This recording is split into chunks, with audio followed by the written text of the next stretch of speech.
Hi, I'm Jamie Miller, the new Director of Education for Quilts Inc. And today we are with one of our amazing 2026 International Quilt Festival Houston teachers, Catherine Redford. How are you today, Catherine?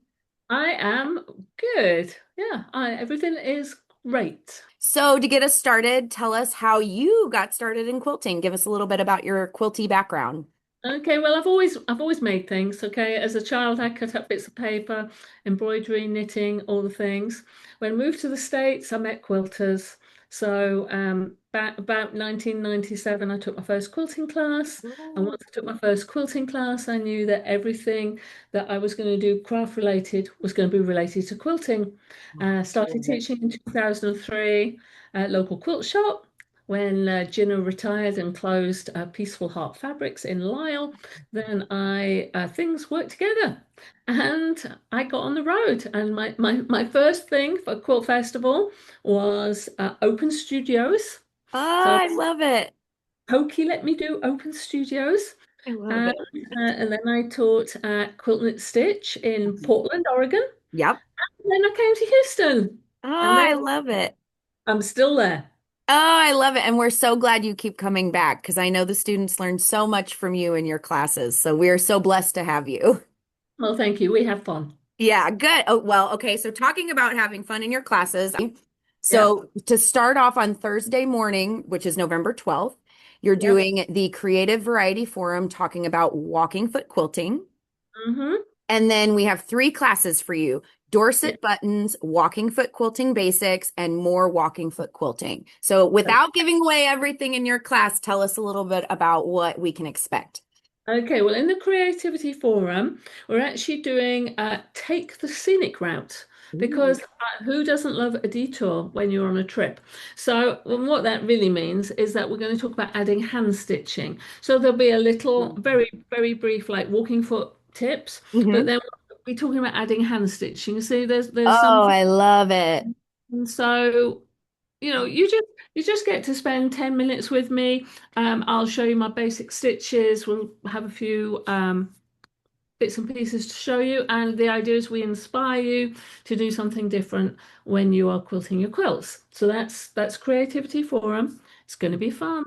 I Uh, I love those forums. If you've never been to our forums before, just a real quick, there are six amazing teachers, and you have so I think you start on the stage and you each talk for about 10-ish minutes, and then you break up and go to your designated tables where you're demoing, correct? yeah, Yeah, yeah. So we'll be demoing. Always fun. awesome. I Okay, love it. questions and everything, but then the bell rings and you have to move on. Yes, go to the next one because you can learn. You'll get a handout from each teacher and a cute little booklet, so Yeah. you won't miss out on anything. Yeah, no, I think they're a great, you get a little bit of everything, right? Mhm. It's all in one class. So it's a great way just to spend half a day. So then we're doing Dorset Buttons. Okay, Yes. right. So Dorset Buttons, 400-year-old history, Mhm. originated in Dorset in England. We'll talk about the history, and then we'll make some buttons. So I've got a little sample card here with Oh, some buttons. In class, we're basically going to start with the basic Blandford cartwheel, and then we'll talk about how to make the fan, and then how to make the Maltese cross. mm. We'll also, I'll show you how to add beads. We've got 3 hours. So quick people will make 4 buttons, but I promise that everybody will make one button. Awesome. And I always have finished buttons for sale. So Oh, even better. everyone will go home with a button. But no, it's handwork. Hmm. And you don't need any previous skills. Just if you are used to using your hands with thread and a needle, it helps. Perfect. But I'm pretty patient, and I will show you as many times as it takes to get you to make a Dorset button.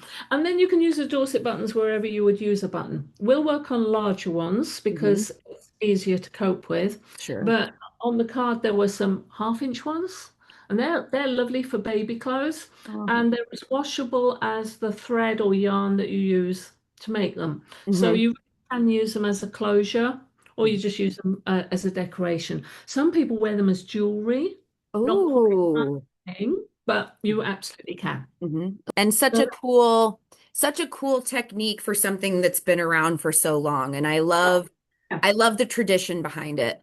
Yeah. So Mhm. people actually made a living making the Dorset buttons uh, back in the day. Sure, that's awesome. Good. And then on the Saturday, I have two classes, one in the morning and one in the afternoon. And we've got them as two separate classes so that you can take one or the other, but I really recommend you take them both. Okay. But there's no overlap between them. So in the morning, we will do what we call Walking Foot Basics. So we get started, we talk about everything that makes quilting a quilt better, right? Yeah. Steps to success, things that really will help. And then we start quilting. And so we'll do straight lines, we'll do serpentines, we'll play with the stitches. And I am in the Banana room, so there are a lot of stitches in the stitch library on a Banana. Oh yeah.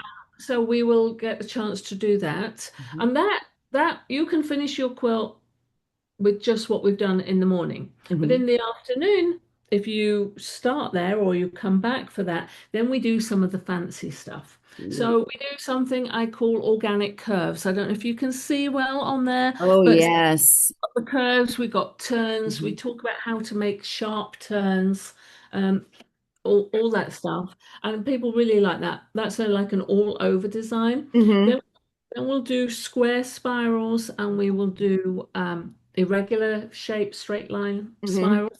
And then the one that everybody always wants to do, we will do the round spiral. There you Oh are. yes. And what I want you to notice, we have a tight center. Wow. And that's all with your walking foot. Wow, Uh, amazing. take it through step by step. And you know what? I've seen some beautiful spirals at the end of that class. So it's a very doable class. It's Mhm. definitely beginner friendly, but I've had people come who've been quilting for years who still go away with new ideas having taken the class. Oh, You know, wonderful. along the way we talk about using color, thread, Mhm. a bit, maybe even a bit about adding the hand stitching that we'll have shown in the creative forum. Mm. So yeah, it's a fun. At the end of the day, you will have so many ideas, and of course, they're all Yes. right. So they're all in the book. So if you want to do some advanced homework and prep, you can always read my book, and there's a link on how to get that on my website. Perfect. So there Which, you go. okay, while you're talking about your website, let us know your website right now. Well, I like to keep things simple, Jamie. So it is catherineredford.com. No, not too difficult. You just have to remember that Catherine is with a C, Not a right? K. You know, Perfect. Catherine. Yeah, I've said that lots of times in my life. So I can believe it. What makes teaching specifically at our show at International Quilt Festival Houston, what makes it unique? the unique thing is that it's truly international Mhm. and that you really get people from all over the world. And I've had Mhm. people from Korea, people from Holland, just people from all over the All world. over. Right, Oh, Australians. mhm. Yeah, so it's truly international. And I think that is probably the most unique thing Mhm. about it. Uh, and it's Texas. Yes, the bigger the better. That's our motto down here. I mean, there's nowhere else like Texas, is there? No, definitely not. And it's hot. So at least this is November, so it'll be less hot than it is now. Still We're believe it when talking we in see June.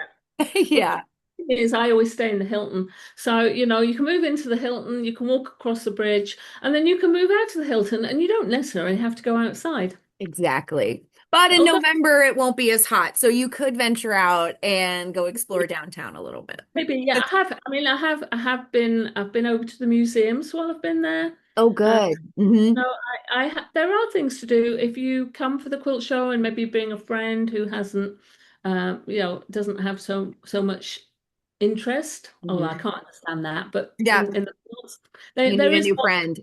there is lots to do. If you need Ah, hours out, the museums in Houston are great. And the Hmm. Natural History Museum is one of my favorites. So Oh, agree. There's always something new at all of our museums, and I love it. And then if you are here for a little while longer, you can travel a little farther to LaGrange, which is about an hour outside of yeah, Houston, and we have the yeah. Texas Quilt Museum. Okay, and Okay. then my last question, which is maybe the hardest question, if you could only have one quilting tool or notion on hand at any time, what would it be? Well, I guess I can't take my sewing machine with me. Good now. So, some hand sewing needles. Ooh, good. What's your favorite? Do you have a favorite? Well, I would say the one I use the most would be a 24 chenille. Love it. And the tulip needles are the best. And if I can't have those, I have the clover gold eye. So a 24 chenille, that would be a portable notion that I guess I Sure. take with me. Um, a pair of scissors would be good. Yeah. Do you have a favorite pair of scissors that you always have? Or you, I oh, am the world's worst at looking after scissors. So I have scissors all over the house and in all my bags. And so the favorite pair of scissors most of the time is the one that I can reach and find. great answer. You're a Okay. true quilter because I feel like all of us have scissors in every bag, every part of Uh, my sewing room. they're all over. And, if I was doing wool applique, I would definitely go looking for my Sure. Carol K. Buckley serrated scissors, right? Micro serrations. Yep. But apart from that, if it cuts the thread, it works. I love And it. yeah, every so Oh, often I gather them all together and I have a drawer of scissors oh, I in love it. the sewing room. So, Awesome. Well, spoken like a true quilter. so, Ah, well, we are so excited to have you this fall again this year, and we just are so excited about your classes. so am I. We will see you this November. I'll be there. All right. Thanks, Catherine. Thanks, Jamie.